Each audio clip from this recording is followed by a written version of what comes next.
Assalamualaikum warahmatullahi wabarakatuh.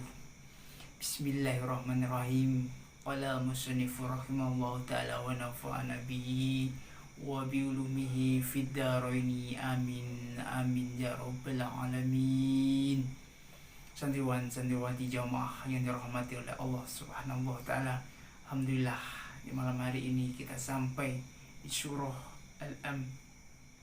Semoga kajian tafsir Al-Quran ini membawa berkah bagi diri kita semuanya dan dapat menambah keimanan kita kepada Allah Subhanahu wa taala.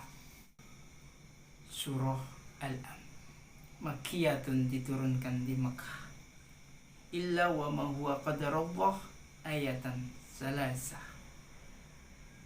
Wa illa kul ta'ala ayatan salasah wa mi'ah wa khams wa situna ayatan.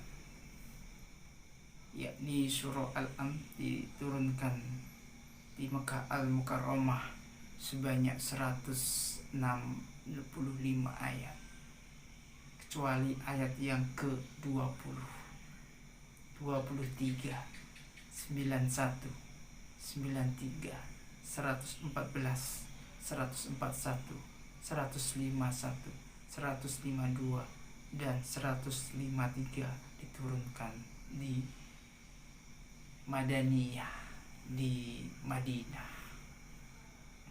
Santriwan santriwati yang dirahmati oleh Allah Subhanahu wa taala, inilah perlunya kita mengaji tafsir Jalalain, tafsir Al-Quran, biar kita memahami surah Al-Am secara kafah, secara sempurna. Ternyata surah Al-Am itu ada beberapa ayat yang diturunkan di Madinah. Padahal kita selalu beranggapan bahwasanya surah-surah panjang itu diturunkan di Mekah semuanya. Itulah perlunya kita mengkaji tafsir supaya kita dapat mengetahui keilmuan secara mendalam tentang Al-Quranul Karim. Bismillahirrahmanirrahim. Alhamdulillah. Alhamdu, segala puji. Wa wasifatun bijamil, sifat yang mulia.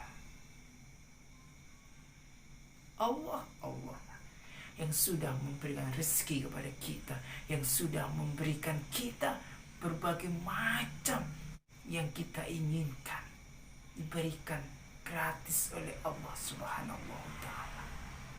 Allah fawa murad alam bidzalika lil iman.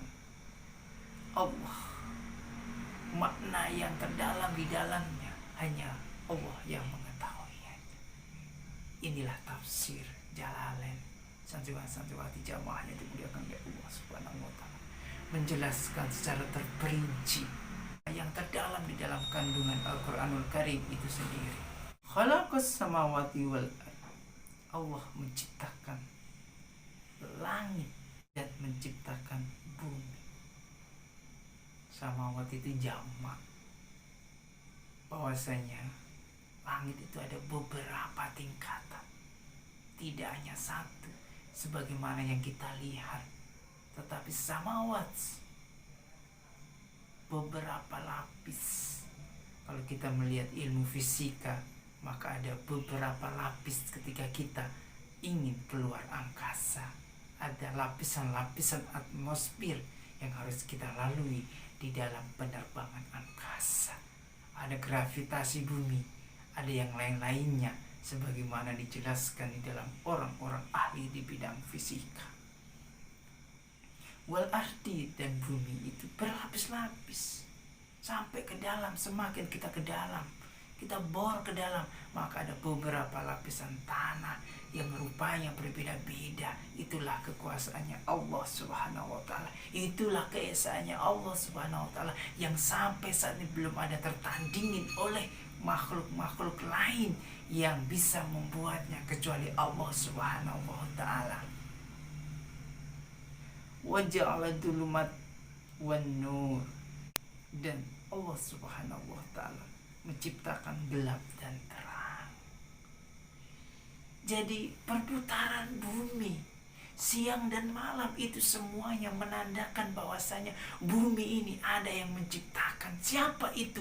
Allah Subhanahu wa Ta'ala.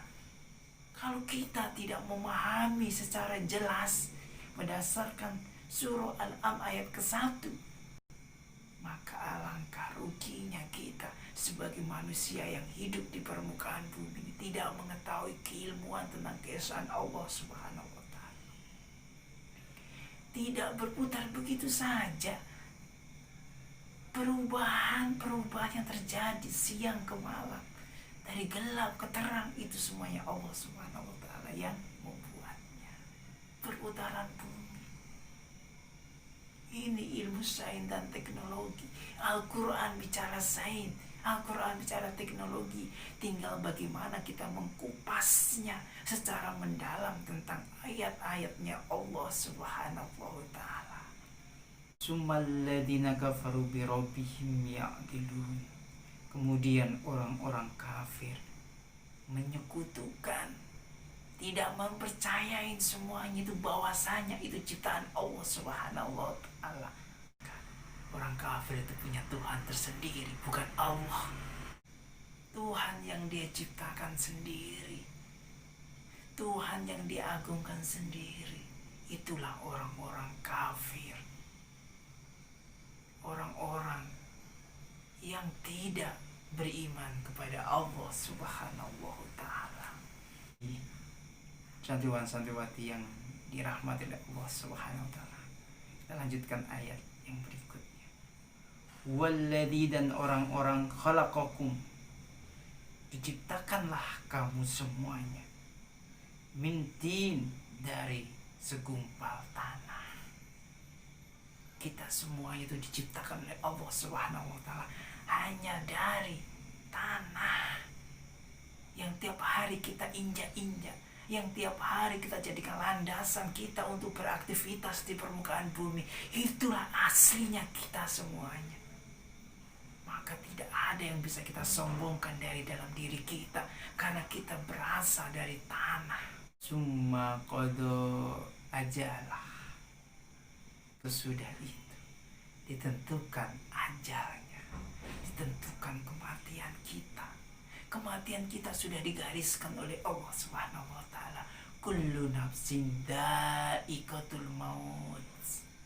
Kematian kita sudah digariskan oleh Allah Subhanahu wa Ta'ala.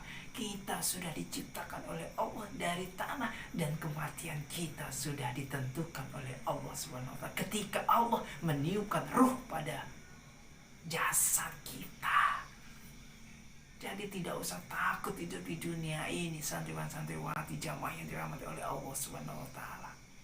Selagi kita berada di dalam koridor ihdinas siratal mustaqim, di dalam jalan yang lurus yang diridhoi oleh Allah Subhanahu wa Ta'ala, terus berjuang, terus berdakwah untuk menegakkan panji-panji Islam di permukaan bumi ini. Untuk Islam yang rahmatan lil alamin, bukan Islam yang radikal, bukan Islam yang menganggap dirinya bisa masuk surga sendirian, tetapi Islam yang bisa membawa keberkahan bagi alam sekitarnya, keberkahan bagi sesama manusia, keberkahan bagi langit dan bumi, keberkahan bagi kita semuanya untuk sama-sama masuk ke dalam surganya Allah Subhanahu wa Ta'ala. Dakwah yang menyentuh qalbun, yang menyentuh hati, bukan dakwah dengan jalan peperangan, bukan dakwah dengan jalan kekerasan. Wa ajalu musamma indahu summa antum tamtaruhu. Dan ada lagi sesuatu ajal yang ditentukan untuk bangkit yang ada pada sisinya. Kemudian kamu masih ragu-ragu tentang berbangkitnya itu. Allah Subhanahu wa Ta'ala setelah kita meninggal dunia dengan ajal kita di permukaan bumi, nanti Allah akan bangkitkan kembali di yaumil akhir. Apakah kita masih ragu terhadap alam akhirat kelak? Allah akan bangkitkan kita di hari kemudian, yakni di yaumil akhir. Jadi ketika kita kita sudah meninggal di bumi ini, bukan berarti semuanya selesai, tapi masih ada alam yang berikutnya yang harus kita lalui, yakni alam akhirat, yang akan membangkitkan kita kembali untuk menghadap Allah Subhanahu wa Ta'ala, untuk mempertanggungjawabkan semuanya apa yang kita lakukan di permukaan bumi ini. Maka dari itu, ini perlu yang namanya iman. Demikian santiwan santiwati jamaah yang dimuliakan oleh Allah Subhanahu wa Ta'ala. Semoga bermanfaat. Apabila ada hal yang kurang mohon dimaafkan. Billahi taufiq wal hidayah wa ridho wal inayah. Wassalamualaikum warahmatullahi wabarakatuh.